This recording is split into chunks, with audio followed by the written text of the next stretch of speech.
ఓం శ్రీ గురుభ్యో నమః. జై హింద్, జై భారత్. మా గురువులైనటువంటి అంతర్ముఖానంద స్వామి వారికి నమస్కారాలు. అలాగే మా గురు పరంపరకి నమస్కారాలు.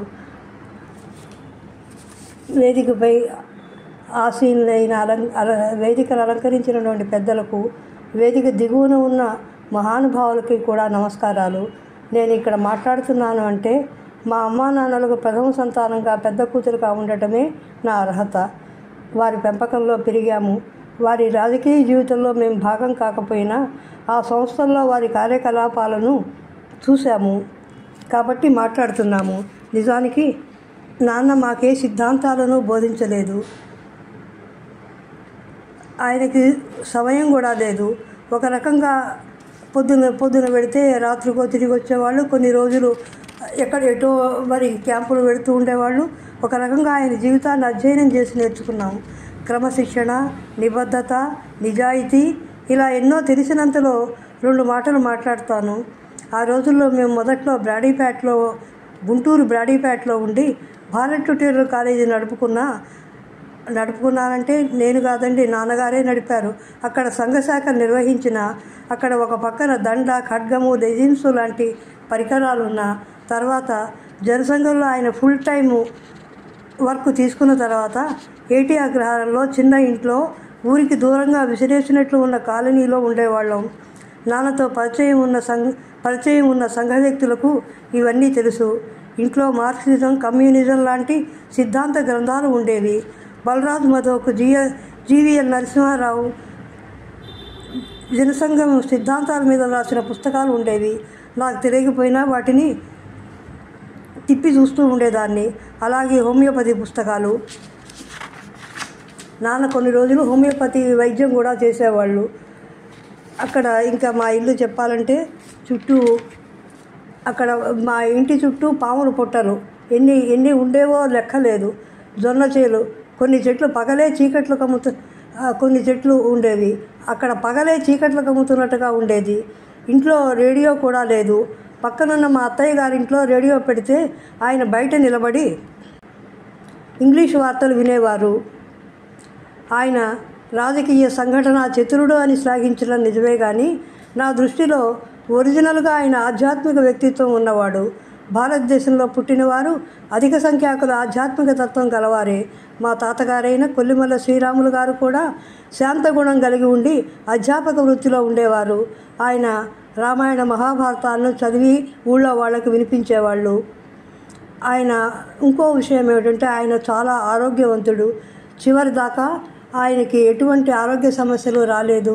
తర్వాత 40వ ఏట చత్వారం కానీ 60వ ఏట దూరదృష్టి కానీ కళ్ళజోడు పెట్టుకోవాల్సిన అవసరం ఆయనకి రాలేదన్నమాట. ఆ పోలిక కూడా అధ్యాపక వృత్తిలో ఉండారు.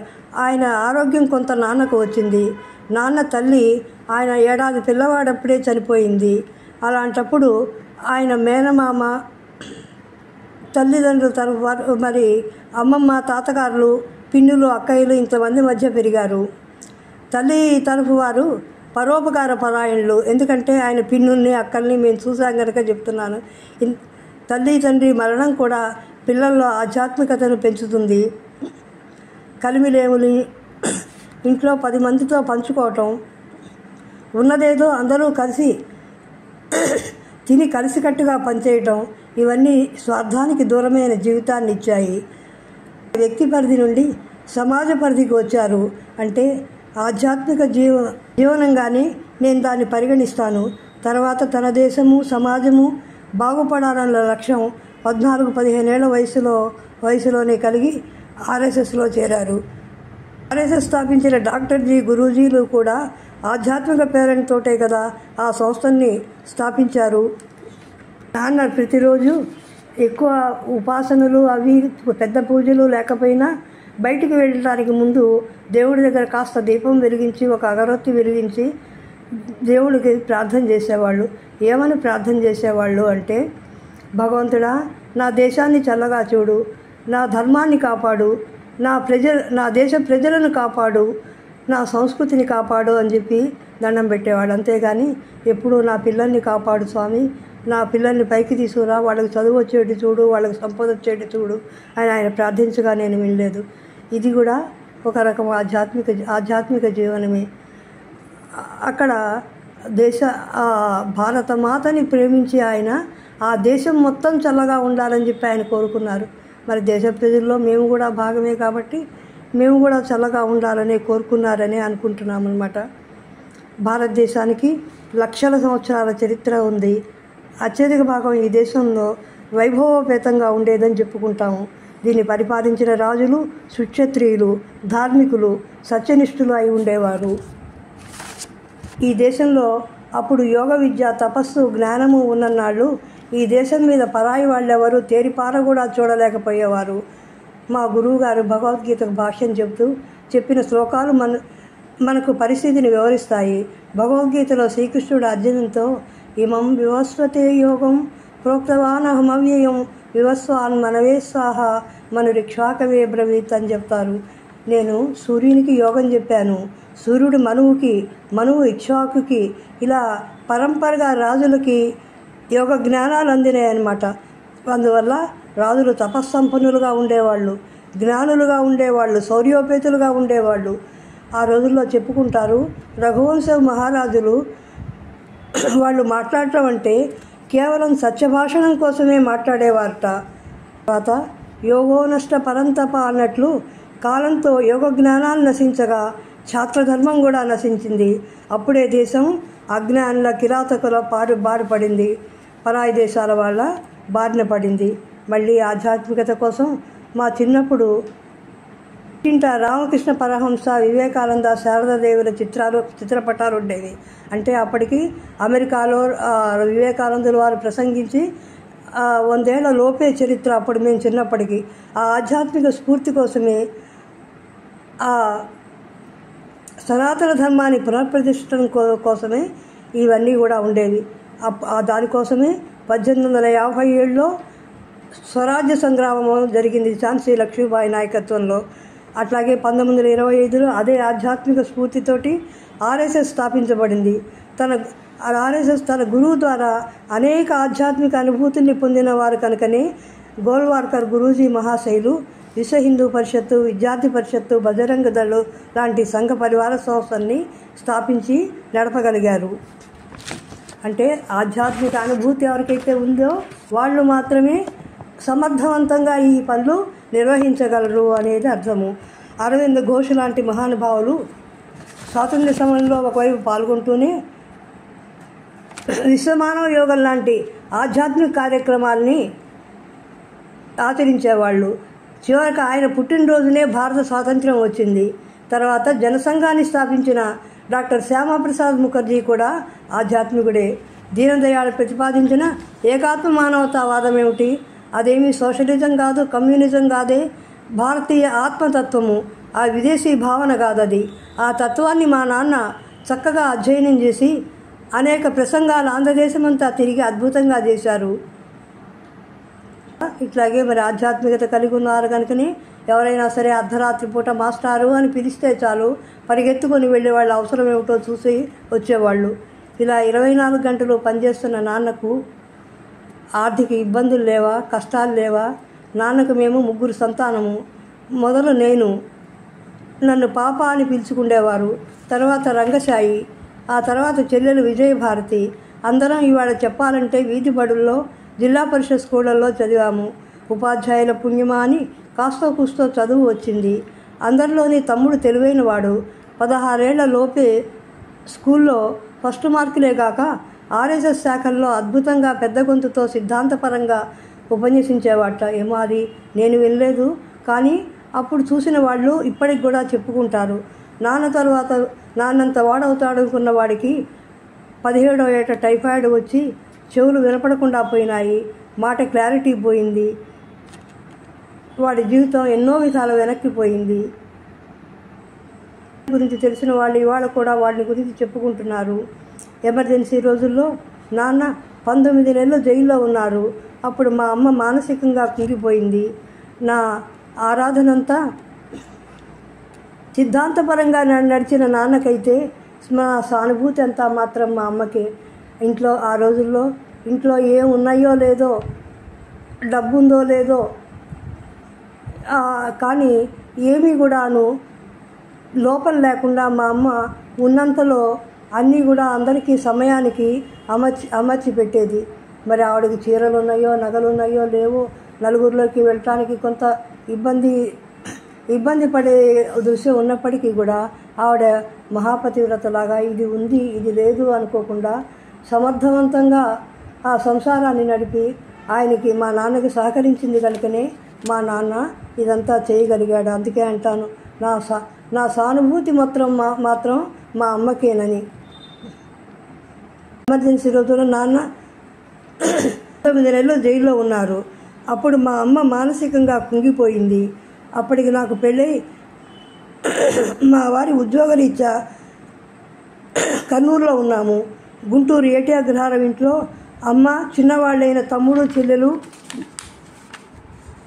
ఉన్న ఇంట్లో కరెంటు కూడా లేని స్థితిలో వారు ఎన్ని ఇబ్బందులు పడ్డారో చెప్పలేను. తమ్ముడికి వినపడదు. అమ్మ బాధ్యతలు, ఇంట్లోని కావాల్సిన వస్తువులు తేవటం అన్నీ బీకాం చదువుతున్న మా చెల్లెలే చూసుకోవాల్సి వచ్చింది. కొంచెం పెద్ద వాళ్ళకు పెళ్ళిళ్ళు జరిగాక అన్ని విధాలా ఇంట్లో అండగా ఉంటున్న కోడలు 2 పిల్లల తల్లి యాక్సిడెంట్లో మరణించింది. ఇన్ని దుఃఖాలు మనసులో ఉంచుకొని నాన్న పనిచేశారు. సరే, అన్ని కష్టాలు చెప్పడమైనా కొన్ని సంతోషకరమైన సంఘటనలు కూడా చెప్తాను. నేను స్కూల్లో మా పచ్చంతాడపల్లి స్కూల్లో చదివాను. అక్కడ స్కూల్ని ఫస్ట్ రావటం. తర్వాత మా తమ్ముడు పట్టాపురం హై స్కూలు గుంటూరులో చదివాడు. అక్కడ వాడు కూడా స్కూల్ ఫైనల్లో ఫస్ట్ రావటం. ఇవి నాన్నకి కొంచెం సంతోషం కలిగించినటువంటి విషయాలు. అట్లాగే తర్వాత మరి మా ముగ్గురికి కూడాను ఉద్యోగాలు వచ్చాయి. మా చెల్లెలకి ఆ రోజుల్లో నిజంగానే ఇంట్లో అనేక ఇబ్బందులు పడింది కదా. మరి కష్టపడి చదివింది, పట్టుదలతో చదివింది. వెళ్ళిన ప్రతి 4వ 5వ కాంపిటేటివ్ ఎగ్జామ్స్ రాస్తే ప్రతి ఎగ్జామ్లోనూ తను సెలెక్ట్ అయ్యి అన్ని ఉద్యోగాలు తనకు వచ్చాయి. సరే, వాటిల్లో ఒక ఉద్యోగాన్ని సెలెక్ట్ చేసుకొని మరి రిటైర్ అయ్యే వరకు 36 ఏళ్ల కాలమో ఎంతో ఉద్యోగం చేసి ఇప్పుడు రిటైర్డ్ లైఫ్ గడుపుతున్నది అనుకోండి. అట్లాగే మా తమ్ముడు చిన్నప్పుడే 17 ఏళ్ల వయసులోనే ఈ చెవుడు వచ్చినటువంటి మా తమ్ముడు కూడా ఆ రోజు అప్పటికి ప్రీ యూనివర్సిటీ పాస్ అయినాడేమో. తర్వాత మరి డిగ్రీ చదివి సొంతగానే చదువుకోవటం, ఇంకోటి చెప్తే వినపడే పరిస్థితి లేదు కదా. ఒక గవర్నమెంట్ ఉద్యోగాన్ని సంపాదించాడు. జీవితాన్ని తర్వాత అందులోనే ఆఫీసర్గా సెలెక్ట్ అయ్యాడు, ఉద్యోగం చేశాడు. తర్వాత వాడు అనేకమైనటువంటి ఆధ్యాత్మికము, రాజకీయమైనటువంటి పుస్తకాలు అనేకం రాశాడు. తర్వాత వాడి జీవితంలో ఇంకా చెప్పవలసిన సంఘటన ఏమిటంటే, వాడు 50 ఏళ్ళ జాగృతికి నిరంతరం ఒక అనువాద కార్యక్రమాలు కానీ, స్వతంత్రంగా పుస్తకాలు రాయటం కానీ జాగృతి కోసం రాశాడు కనుక ఈ 5-6 నెలల క్రితమో ఏడాది క్రితమో వాడికి జాగృతి వాళ్ళు 50 సంవత్సరాల సేవకి గుర్తింపుగా డాక్టర్ ముదిగొండ శివప్రసాద్ మొదలైన ప్రముఖులతో పాటుగా వాడికి కూడా జాగృతి వాళ్ళు మెమెంటో ఇచ్చారనమాట. 50 ఏళ్ళు రాశారు. దాదాపు 100 పుస్తకాలు వాడు రాసుంటాడు. ఇట్లా అది వాడి యొక్క విజయం. తర్వాత నేను కూడా మరి వాళ్ళిద్దరూ కొంచెం చిన్నప్పుడే ఉద్యోగంలో చేరారు. నాకు 18వ ఏట పెళ్ళైతే 15-16 ఏళ్ల తర్వాత నా 34వ ఏట నాకు కూడా ఉద్యోగం చేయాలనిపించి కాటన్ కార్పొరేషన్ వాళ్ళ ఈ ఉద్యోగ ప్రకటన పడితే నేను అప్లై చేసుకుంటే ఆ బాంబేలో ఇంటర్వ్యూ తర్వాత నేను కూడా హిందీ ట్రాన్స్లేటర్ ఉద్యోగానికి నేను సెలెక్ట్ అయ్యాను. ఈ లోపల నేను కొన్ని రోజులు సరస్వతి విద్యాపీఠంలో టీచర్గా పనిచేశాను. తర్వాత నేను కూడా మొత్తం మీద మేము ముగ్గురం కూడాను ఎవరి రికమెండేషన్ లేకుండా మా సొంత కృషితోటే గవర్నమెంట్ ఉద్యోగాలు తెచ్చుకున్నామనేది చెప్పుకోదగ్గ విషయం. ఇది మా తల్లిదండ్రులు చేసిన పుణ్యం వల్ల జీవితంలో మాకు పెద్ద పొజిషన్లు రాకపోయినా మా కనీస అవసరాలకి కూడుగుడ్డకి ఇబ్బంది పడకుండా మా ముగ్గురికి కూడా గవర్నమెంట్ ఉద్యోగాలు వచ్చాయి. తర్వాత నేను ఉద్యోగం చేసిన చోట హిందీ పోస్ట్ కదా, హిందీ ఇంప్లిమెంటేషన్ సౌత్లో జరిపినందుకు నాకు 18.5 ఏళ్ళు నేను అక్కడ ఉద్యోగం చేశాను. అందరిలాగా 36 ఏళ్ళు చేయలేదు. కానీ ఈ 18 ఏళ్ళలోనూ హిందీ ఇంప్లిమెంటేషన్కి ప్రతి సంవత్సరం కూడా రాజభాష షీల్డ్ అంటే నేను ఆ గ్రేట్నెస్ నా ఒక్కదాంది అని నేను అన్ను. నాతో పాటుగా ఆఫీసులో చేసిన వాళ్ళంతా హిందీ ఇంప్లిమెంటేషన్ చేసి ఫైళ్ళ మీద హిందీ రాశారు. తర్వాత ఇట్లాగా అప్లికేషన్స్ హిందీలో పెట్టారు. ఇలా చేస్తుండబట్టి రాజభాషా షీల్డ్లు 18.5 ఏళ్ళు నేను పనిచేస్తే 18 రాజభాషా షీల్డ్లు ఇవాళ ఆఫీసులో ఉన్నాయన్నమాట. ఇవాళ కూడా ఎవరైనా చూడవచ్చు. సరే, ఇవి మా సంతోషమైన విజయాల కింద చెప్తాను. తర్వాత ఆయన రాజకీయ జీవితం, మా నాన్న యొక్క రాజకీయ జీవితం డబ్బు కోసం కాదు, పదవి కోసం కాదు, పిల్లల పొజిషన్ కోసం కాదు, పేరు ప్రఖ్యాతుల కోసం కాదు. మరి ఇట్లా రాజకీయ జీవితం వాళ్ళు వీటన్నిటి కోసం పోరాడుతూ పక్క వాళ్ళని తోసుకుంటూ పైకి పాకుతారు. అలాగాక ఆయన తన దగ్గర పనిచేసే వాళ్ళందరినీ పైకి తీసుకొస్తూ, చిన్నవాళ్ళని పైకి తీసుకొస్తూ, పుత్రవాత్సల్యంతో ఉంచుకుంటూ, తన పై వాళ్ళని గౌరవిస్తూ, పదవుల వెంట పడకుండా, డబ్బుకు ఆశించక ఎన్ని కష్టాలు ఉన్న ఉద్యమ స్ఫూర్తితో ఆయన నడిచారు. కొన్ని ఎగ్జాంపుల్స్ ఇస్తాను. కాలేజీ నడుపుతున్న రోజుల్లోని ఆయన కాలేజీలో కూడా పిల్లల దగ్గర కూడా సరిగ్గా ఫీజులు కూడా వసూలు చేయటం లేదన్న సంగతి తెలిసి, ఆయనకేమీ వెనకాల ఆస్తిపాస్తులు లేవన్న సంగతి తెలిసి, ఇరుగు పొరుగు వాళ్ళు వెంకటేశ్వర్లు గారు ఒకసారి ఇలా రండి అని చెప్పి సలహా చెప్పారు. ఏమని, అయ్యా మీరు ఇన్సూరెన్స్ పాలసీ తీసుకుంటే కనుక మీకు డబ్బుకి ఇబ్బంది ఉండదు, మీకు భారతీయ జనసంఘంలో పనిచేస్తున్నారు, మీకు విస్తృతమైన పరిచయాలు ఉన్నాయి, అందువల్ల ఆ పరిచయాలతో మీరు అందరి చేత ఇన్సూరెన్స్ చేయిస్తే మీకు డబ్బు ఇబ్బంది లేకుండా కాలం గడిచిపోతుంది, మీ టైం కూడా వేస్ట్ అవ్వదు అని చెబితే ఆయనకి చాలా కోపం వచ్చి నన్ను నా లక్ష్యం నుంచి దూరం చేసి ఈ డబ్బు సంపాదన వెనక పడాలని చెప్పి వీళ్ళు ప్రయత్నం చేస్తున్నారని చెప్పి వాళ్ళ మీద కోపడ్డారు. అట్లాగే ఎమర్జెన్సీలో 19 నెలల తర్వాత ఆ 19 నెలల్లో కూడా జైల్లో ఉన్నారు. జైల్లో ఉండి వచ్చిన తర్వాత, అయ్యా మీరు ఎవరో వచ్చి అక్కడ కార్పొరేషన్ వాళ్ళు అక్కడ ఎక్కడో వాళ్ళ సమ్ ప్లేస్ ఏదో చెప్పి అక్కడికి 19 నెలలు కనుక జైల్లో ఉన్న వాళ్ళకి 10,000 రూపాయలు ఇస్తున్నారు, కాబట్టి మాస్టర్ గారు మీరు కూడా వచ్చి ఆ డబ్బు తీసుకోవాల్సిందే అని చెప్తే అప్పుడు కూడా ఆయన కోపావేశాలకు గురైనారు. నేను 10,000 రూపాయల కోసం ఎమర్జెన్సీలో 19 నెలలు జైల్లో ఉండలేదు, అందుకని ఇట్లాంటి మాటలు నాకు చెప్పకండి అని చెప్పి వాళ్ళని కూడా పంపించేశారు. తర్వాత ఈ చిన్నప్పుడు నాకు తెలియని రోజుల్లో సంఘటన గుర్తుంది. ఎవరో మరి ఆ రోజుల్లో మరి ఆయన ఏ సభలోనో మాట్లాడితే ఆయన ఫోటో వేసి ఏదో మ్యాటర్ వేశారు కాబోలు. నా ఫోటో ఎవరు వేయమన్నారు అని చెప్పి ఆయన వాళ్ళ మీద కొట్లాడారట. అంటే అందరూ ఈ రోజుల్లో నా ఫోటో ఎందుకు వేయలేదు, నేను చెప్పిన మ్యాటర్ కంప్లీట్గా ఎందుకు వేయలేదు అని కొట్లాడే ఈ రోజుల్ని ఆ రోజులతో కనుక పోల్చుకుంటే మరి ఆయన నాకు ఈ ఫోటోలు నాకు అక్కర్లేదని చెప్పి ఆయన కొట్లాడారు. తర్వాత కూడా అనేక కష్టాలు తీసుకున్నాం. తర్వాత ఆయన ఒకసారి అనంతపూర్లో ఈ పార్టీ ప్రచారానికి వెడితే ఆయన ఏదో ఒక కారులో తీసుకెళ్లారట. ఆ కారుని ఎదురుగుండా లారీ వచ్చి గుద్దింది. అప్పుడు ఆయనకి తలకి బలమైన గాయాలు తగిలాయి. తర్వాత హాస్పిటల్కి తీసుకెళ్లాల్సి వచ్చింది. కాకపోతే అప్పుడు ఆ లారీ డ్రైవర్ వచ్చి ఆయన్ని నడిపించుకొని మరి అప్పుడు ఇంకేం వాహనం లేదు కాబట్టి నాకు తెలియదు, ఆయన్ని నడిపించుకొని తీసుకెడుతూ మీకేం పర్వాలేదు అని ధైర్యం చెప్పాట. కాస్త దూరం నడిస్తే హాస్పిటల్ వస్తుంది, హాస్పిటల్లో మిమ్మల్ని చేర్చి నేను పోతాను. అప్పుడు ఆ ఒళ్ళంతా కూడా రక్తం విపరీతంగా కారుతున్నది. అట్లాంటి పరిస్థితిలో కూడా ఆయన నాకు చెప్పారు. తర్వాత ఒక్కసారి భగవంతుడికి దండం పెట్టుకున్నాను, ఎలా చేస్తే అలా చెయ్యి అని మాత్రమే దండం పెట్టుకున్నాను, అంతేగాని ఇది తగ్గాలి అని కూడా నేను దండం పెట్టుకోలేదు. సరే, తర్వాత అలా వెళ్ళిన తర్వాత ఆయన హాస్పిటల్లో చేర్చారు. 14 కుట్లు పడ్డాయి. ఆ తర్వాత మరి అదే టైంలో మరి అద్వానీ గారు కూడా మరి అక్కడ ఎలక్షన్ ప్రచారానికి వచ్చారు కాబోలు మరి ఏదో చూడటానికి వచ్చారు. మొత్తం మీద వెంకటేశ్వర్లు గారు ఫలానా హాస్పిటల్లో ఉన్నారని చెప్పి ఆయన చూడటానికి ఆ హాస్పిటల్కి వచ్చి చూసిపోయినారు. ఆ అద్వానీ గారు అంతటి వారు వస్తున్నారని చెప్పేసి ఆ హాస్పిటల్ అంతా వాళ్ళు అంతా పైనుంచి కింద క్లీన్ చేసి నానా యాతన పడ్డారట. ఆ సంగతి కూడా నాన్నే చెప్తే నాకు తెలిసింది. కానీ ఆ తర్వాత నాన్నకి తిప్పడానికి వీలు లేకుండా పోయింది. అక్కడ డాక్టర్లు కూడా పంతులు గారు మరి మేము ఇంతకంటే చేయలేకపోయినాము, మీ మెడ తిరిగే వీలు లేదు, మాకు చేతనైన వైద్యం చేసామంటే సరే విచారించొద్దు, ఏం చేస్తాము, కర్మ అనుభవించాల్సిందే కదా అని చెప్పేసి ఆయన వెనకుండా మరి అటువంటి మెడక ఇట్లా వెనక్కి పక్కకి తిప్పడానికి లేని స్థితిలో కూడా ఆయన ఏ బస్సులో పడితే ఆ బస్సులో వెళ్ళి మళ్ళీ అనేక కార్యక్రమాలు చేశారు. తర్వాత జనసందేశ్ అనే పత్రిక ఆ యొక్క సంపాదకత్వం దాంట్లో రాయవలసినటువంటి బాధ్యతలు కూడా ఆయన తీసుకున్నారు. సరే, ఇదంతా ఒక రకం. తర్వాత అప్పుడప్పుడు గుంటూరు వచ్చేవారు. గుంటూరు వచ్చినప్పుడు ఒక ఆయన యోగ వాసిష్టం చెప్తూ ఏదో 10 మంది వస్తున్నారు, యోగ వాసిష్టం ఆయన రోజు చెప్తున్నారు, ఏదో వింటుంటే నాన్న వచ్చారు కనుక